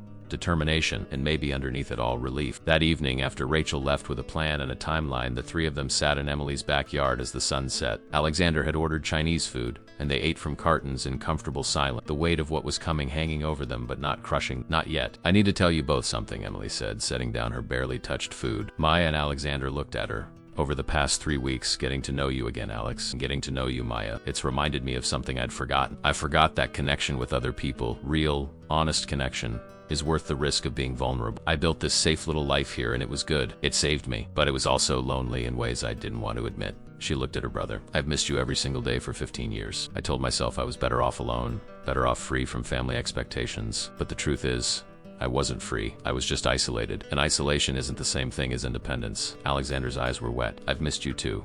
Every day, every single day. Emily turned to Maya. And you've given me something I didn't know I needed, an outside perspective. Someone who isn't afraid to call me out of my fears while still respecting my choices. You've been more than a mediator, Maya. You've been a friend, and I'm grateful. Maya felt warmth spread through her chest. I'm grateful too, for both of you. You've helped me heal in ways I didn't think possible. They sat in the gathering darkness, 3 people who'd been brought together by the strangest of circumstances and who'd become something like family. Tomorrow everything would change. Emily would step back into the light. Alexander would finally be able to tell the world he'd found his sister, and Maya would have to figure out where she fit in a story that was rapidly moving beyond her. But tonight, in this quiet moment, they were just 3 broken people who'd helped each other heal. The next morning, Emily began the hardest conversations of her life. She called her closest friend Sarah, a teacher at the art center, and asked her to come over. When Sarah arrived, Emily sat her down and told her everything, who she really was, why she'd disappeared, why she'd lied for so long. Sarah listened in stunned silence, her face cycling through shock and hurt and confusion. When Emily finished, Sarah didn't speak for a full minute. Then she said, I need time to process this. I need to think about what this means. Emily nodded, tears streaming down her face. I understand. I'm so sorry, Sarah. I never wanted to hurt you. Sarah stood up, her own eyes wet. I know you didn't, but you did anyway. And I don't know if I can forgive that. Not yet, maybe not ever. She left and Emily crumpled, the weight of consequence crushing her. Alexander held her while she cried and Maya sat nearby, a silent witness to the cost of truth. They repeated this scene 5 more times that day with different people. Some reacted with anger, some with hurt, some with surprising understanding. Emily's boss at the art center listened to the story and then said quietly that Emily would need to take a leave of absence while they figured out how to handle the situation. It wasn't a firing, but it wasn't acceptance either. It was limbo, and it hurt almost as much as rejection. By evening, Emily was emotionally wrung out. She'd lost some friends, maybe permanently. Her job was in jeopardy. Her carefully built life was crumbling. But when Alexander asked if she wanted to call it off, if she wanted to just pay Marcus Chun and stay hidden, Emily shook her head. No, she said firmly. This is the price of living honestly. I'll pay it. That night, they finalized the statement. Emily's words, polished by Rachel but keeping their emotional core. It would go out in the morning, followed by the exclusive interview in the afternoon. By tomorrow evening, the whole world would know that Emily Whitmore was alive. As Maya drove home that night, her phone rang. It was Alexander. Thank you, he said simply, for everything, for being here through this. You're welcome, Maya replied. How are you holding up? Honestly, I'm terrified, Alexander admitted. Tomorrow, everything changes. Emily's life gets turned upside down, the company will be in chaos, and I have no idea how to navigate. You do what you've been doing, Maya said. You show up, you support your sister, you tell the truth. That's all anyone can ask. There was a pause, and then Alexander said something that made Maya's heart stutter. I don't know what I would have done without you these past few weeks. You're important to me, Maya. More important than I think you realize. Maya didn't know how to respond to that. The words hung in the air between them, charged with possibility and complication. Before she could formulate a response, Alexander continued. I should let you go. Big day tomorrow. Get some rest. Good night, Maya. Good night, Alexander, Maya said softly. As she hung up, she sat in her car in the parking lot of her apartment building, her mind spinning. Tomorrow, Emily Whitmore would step back into the world. And Maya Chun, the waitress who'd accidentally started this whole chain of events, would have to figure out what role she played and what came next, if she played any role at all. The statement went live at 8 in the morning. Emily's words, raw and honest, posted simultaneously on the Whitmore Industries website, sent to major news outlets, and shared across social media platforms. Maya read it on her phone while sitting in her tiny kitchen, coffee growing cold in her hand, and felt tears prick her eyes at the courage it must have taken to write these words. The statement began simply, My name is Emily Whitmore. 15 years ago, when I was 17 years old, I disappeared. I want you to know that I was not kidnapped. I was not held against my will. I made a choice born of desperation and pain, to walk away from my family and the life that was suffocating. It went on to describe her mental state at 17, the pressure she felt, the fight with her brother, the impulsive decision that became permanent. It acknowledged the pain she'd caused her family, particularly her mother, who died without knowing she was alive. It explained how she'd built a new life in Oakland, working with at-risk youth, trying to give back, trying to be someone who mattered for reasons other than her last name. And it ended with an apology and a declaration. I'm sorry to everyone I hurt. I'm sorry to the investigators who searched for me, to the people who hoped I'd be found, to my family who grieved me. I'm sorry to my friends here in Oakland who knew me as someone I wasn't, but I'm not sorry I survived. I'm not sorry. I've found a way to live authentically, even if it meant living a lie. I'm coming forward now because I'm ready to integrate who I was with, who I've become. I'm ready to be Emily Whitmore again with all the complexity and contradiction that entails. Thank you for reading my story. I hope it offers hope to anyone who feels trapped, who feels like they can't breathe under the weight of expectations. There is a way forward. Sometimes it's messy and imperfect and hurts people you love, but you deserve to survive. By 9 in the morning, the story had exploded across every news platform. Emily Whitmore found alive after 15 years screamed the headlines. Runaway heiress reveals secret life in Oakland. Billionaire sister breaks silence on disappearance. The coverage ran the full spectrum, from sympathetic to sensationalized, from thoughtful analysis to invasive speculation. Maya watched it unfold with a sick feeling in her stomach, imagining what Emily must be going through, how it must feel to see your most private pain dissected and debated by millions of strangers. Alexander had arranged for Emily to stay at his penthouse for the next few days, away from her house in Oakland, where news vans had already begun to gather. Maya arrived at the penthouse at 10, let in by building security who'd been given her name. Rode the elevator to the top floor, her nerves jangling, not knowing what she'd find. The penthouse was stunning, all modern glass and steel with views that stretched across the entire city, but Maya barely noticed the luxury. Her attention was immediately drawn to Emily, who sat curled up on a massive sectional sofa, wrapped in a blanket, staring at a laptop screen with red-rimmed eyes. Alexander paced nearby on his phone, his voice terse as he dealt with what was clearly a crisis at the company. "Maya?" Emily said when she saw her, and her voice was small and broken. Maya went to her immediately, sitting beside her on the couch. "How are you holding up?" Emily laughed, a hollow sound. "Have you seen what they're saying about me?" She turned the laptop so Maya could see. The screen showed a tabloid website with a particularly cruel headline: "Poor little rich girl throws tantrum, tortures family for 15 years." The article beneath was vicious, painting Emily as spoiled and selfish, suggesting her mental health struggles were fabricated, implying she'd enjoyed making her family suffer. "Don't read that garbage," Maya said firmly, closing the laptop. "Those people don't know you. They don't know your story, but everyone's going to believe it," Emily said, tears spilling over. "Everyone's going to think I'm a monster." "Some people will," Maya acknowledged, "because there was no point in lying. But a lot of people won't." Look, she pulled out her own phone and navigated to a different news site, one with a more sympathetic take. The headline read, "Emily Whitmore's story highlights the hidden struggles of mental health and family pressure." The article featured quotes from psychologists discussing the very real phenomenon of young people who feel trapped by family expectation, who develop severe anxiety and depression, who sometimes make desperate choices to survive. Maya scrolled through the comments, finding dozens from people sharing their own stories of feeling suffocated by family pressure, of understanding the impulse to run, of sympathizing with Emily's choice. "See, there are people who get it. There are people who understand." Emily read the comments, and Maya saw something shift in her face, a tiny spark of hope breaking through the despair. Alexander finished his call and came over to them. He looked exhausted, his usual Polish frayed around the edges. "That was the board," he said, sitting down heavily. "They're in full panic mode. Stock took a hit when the news broke. Investors are nervous. Half the board wants me to distance the company from Emily's story, and the other half thinks we should lean into it, use it as a platform for mental health advocacy." Maya watched him carefully. "What do you want to do?" Alexander looked at his sister, and his expression soft. "I want to support Emily.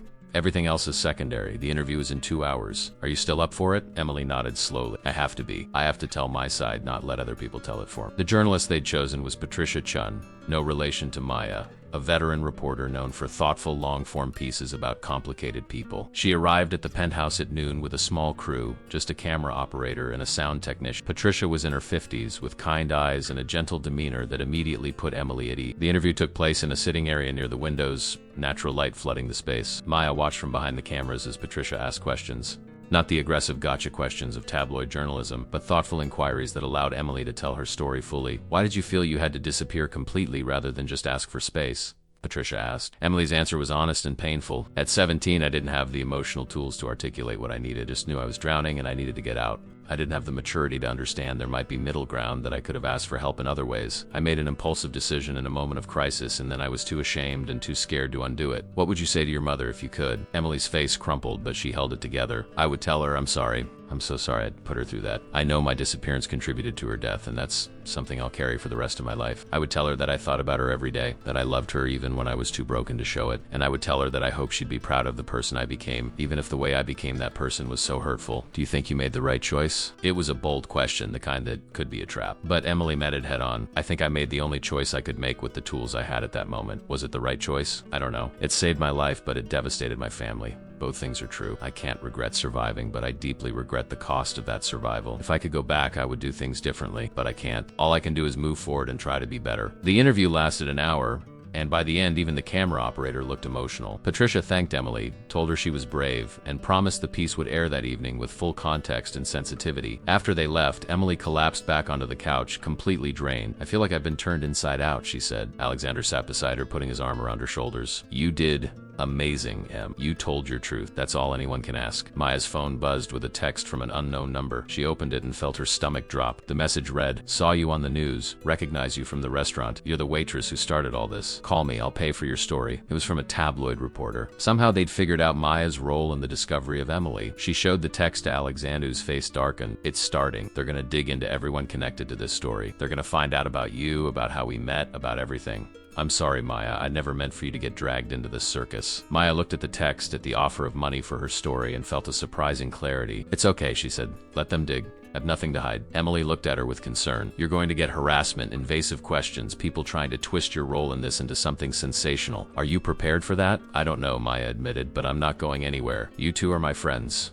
I'm not going to abandon you just because things got messy." Over the next several hours, as Emily's interview began to air and the public reaction intensified, Maya received 7 more texts from reporters, 3 phone calls, and found 2 journalists waiting outside her apartment building. She ignored them all, staying at Alexander's penthouse with Emily, ordering pizza, and trying to provide a sense of normalcy in the midst of chaos. As evening fell and they watched Emily's interview air on national television, Maya sat between the 2 siblings, feeling the weight of what they'd all been through. On screen, Emily looked vulnerable but strong, honest about her failures and clear about her reason. The interviewer's final question echoed in the quiet penthouse. "What do you hope people take away from your story?" Emily's on-screen self was thoughtful. "I hope people understand that running away from your problems doesn't solve them, but sometimes running towards survival is the only option you have. I hope families in crisis will communicate more openly, will create space for the people they love to struggle without judgment. And I hope anyone who feels trapped, who feels like they can't breathe, knows that there are better ways to find freedom than I found. Ask for help. Tell someone you're drowning. Don't wait until disappearing seems like your only choice." As the interview ended, Emily turned off the television. The 3 of them sat in silence, exhausted and emotionally wrung out. Alexander's phone buzzed constantly with calls he ignored. Emily's laptop sat closed, the comments and reactions waiting but unread, and Maya's phone continued to light up with messages from reporters she had no intention of answering. Despite everything, despite the chaos and the invasion and the uncertainty of what came next, Maya felt something unexpected. She felt peace. Not the peace of resolution, but the peace of having done the right thing, of having stood by people who needed her,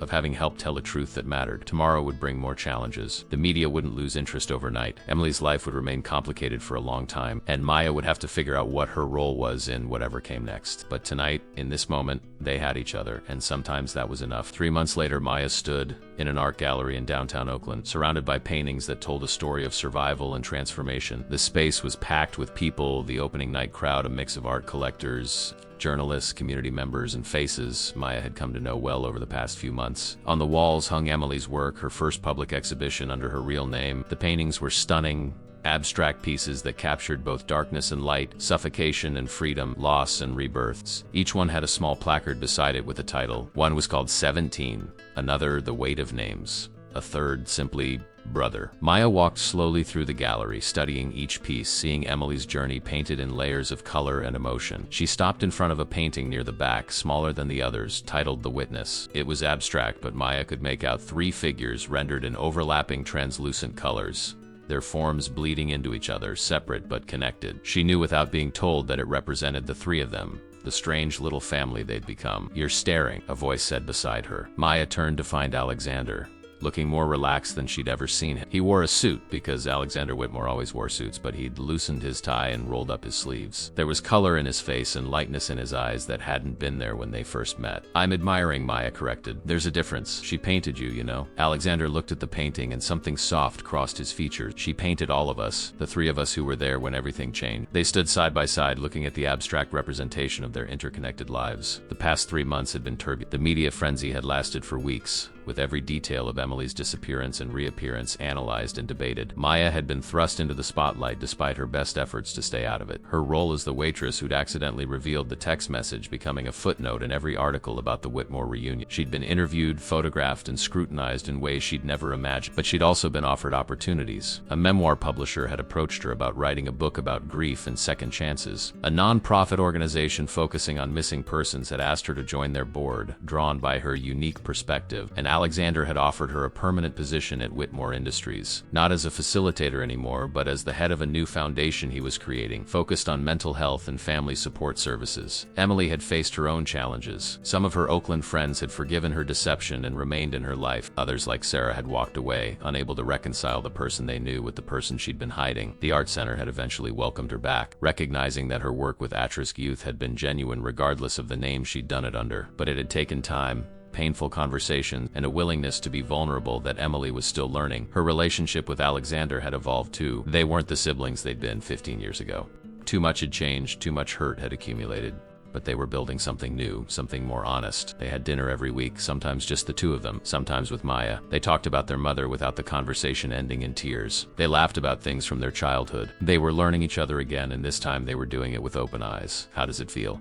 Maya asked, gesturing to the gallery, to the crowd admiring Emily's work. To see her doing this as herself, not hiding anymore. Alexander was quiet for a moment. "Terrifying," he admitted. "Every time she puts herself out there, I want to protect her, to shield her from judgment and criticism, but then I remember that's what drove her away in the first place. So I'm learning to just be here to support her without smothering her. It's harder than running a billion-dollar company." Maya smiled. "That's called being a good brother." "I'm trying," Alexander said, and then he turned to look at her directly. "Maya, there's something I need to talk to you about." Before she could respond, Emily appeared, flushed and radiant, her dark hair swept up, wearing a simple black dress. She was glowing with the satisfaction of having her work seen, of being herself publicly for the first time. "You two are hiding in the back," she said, mock scolding. "This is a party. You're supposed to mingle." "We're mingling with each other," Maya said, pulling Emily into a hug. "The show is incredible, Em. You should be so proud." "I am proud," Emily said, and there was wonder in her voice. "For the first time in my life, I'm proud of something I've done as Emily Whitmore. Not as the runaway daughter or the hidden artist, but as myself, complete and complicated and imperfect." She looked at her brother.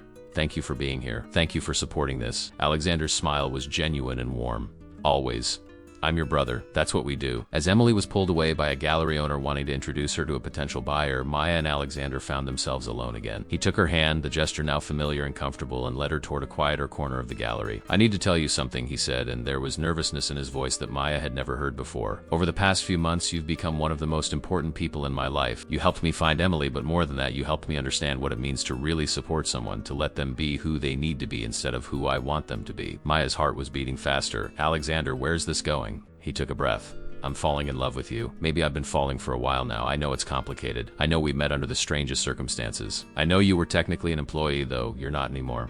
But Maya, you've changed my life in ways I can't even fully articulate, and I need you to know that." The words hung in the air between them, vulnerable and honest and terrifying. Maya looked at this man who'd been a stranger 3 months ago, a billionaire who'd collapsed in her section at a restaurant and who'd become so much more. She saw not his wealth or his power, but the brother who'd never stopped searching. The man who'd learned to let go of control, the person who'd shown her that healing was possible. "I'm falling for you too," Maya admitted, the words feeling both terrifying and right. "I didn't want to be. I told myself it was just proximity, just shared trauma bonding, just gratitude, but it's more than that. You've helped me heal too. You've shown me that Danny's death doesn't have to define the rest of my life, that I can honor him by living fully, by connecting with people, by being brave enough to love again." Alexander stepped closer, his hand coming up to cup her face. "So what do we do about this?" "We take it slow," Maya said. "We figure it out as we go. We don't rush into anything.